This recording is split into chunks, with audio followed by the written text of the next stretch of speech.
Go Jego! Go Jego! Go Jego! EDSA!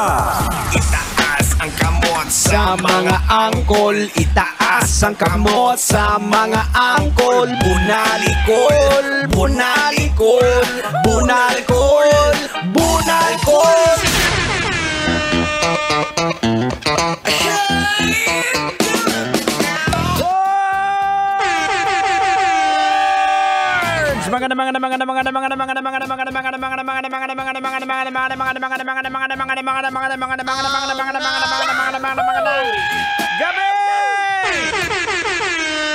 Metro and Mega Manila, Philippine Standard Time. It is now 29 minutes after 6 o'clock in the evening.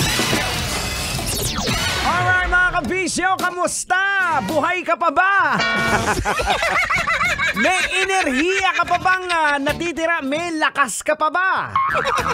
Well, wag kang mag-alala mga kabisyo. Kabisyo, manong driver, relax ka lang. Sagot ka na namin dito sa programang EDSA.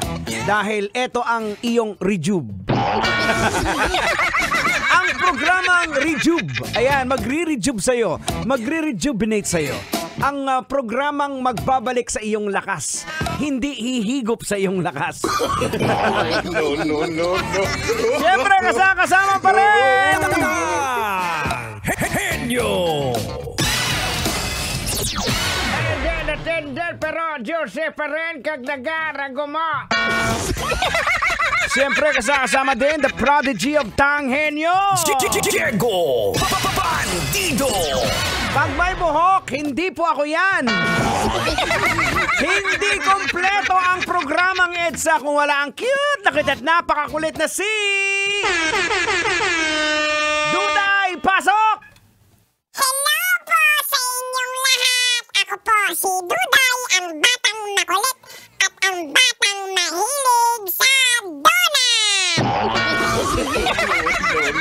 O sige, huwag ka nang magpipindot-pindot na mga kung ano-ano din, Duday, ha?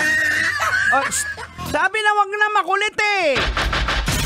O eto na, pag-usapan na natin to! Viral video ng isang taxi at inatrasan na kotse.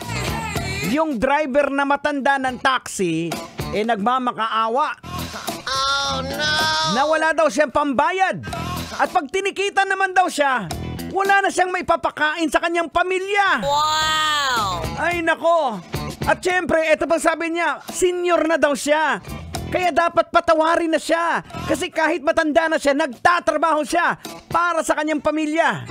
Ayun nga lang mga kabisyo, nung napanood ko yung video, parang sarcastic si Lolo. Parang pinapalabas niya pa na mali nung inatrasan niya. Kaang logican na natin to! Sige, logican mo na yan para mahimasmasan.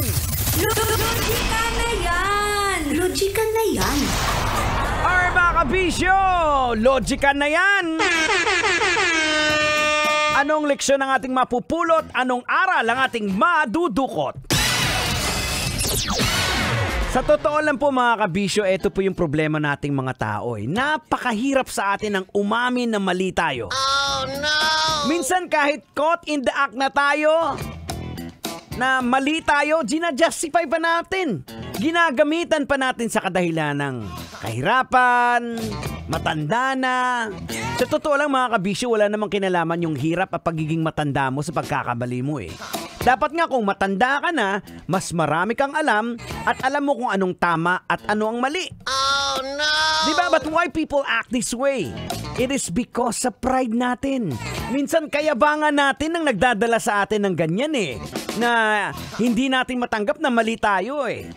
Sige, himayin natin mga kabisyo. Ganito yan ha. There can be several reasons why people may not show remorse. Even na clear na sila yung may kasalanan. Una po dyan is denial and defensiveness.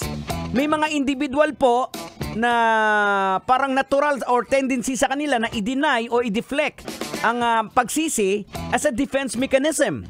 Pangalawa, fear of consequence. May mga taong takot sa consequence. Na pag umamin sila ng mali nila, they might bring themselves into punishment, loss of reputation, o yung kanilang relationship ay masira. Halimbawa na lang, Ikaw, Uncle, ilang beses ka na bang nahuli ng asawa mo na may babae ka? Umamin ka ba? Hindi, di ba? Dinaan mo palagi sa laging paglalasing. Kasi pinoproteksyonan mo yung ego mo. Ingat ka, baka balang araw, maigo ka ng buti sa ulo ng asawa mo. Pambihira naman, oh. Ay, naku mga kabisyo, ang oras pa natin. We got 34 minutes after 6 o'clock in the evening. I hope you guys all having a great time. We're having a fun time right here. Keeping you coming straight up until 9. Now here's a song coming from River Maya. Sasakyan si Ka.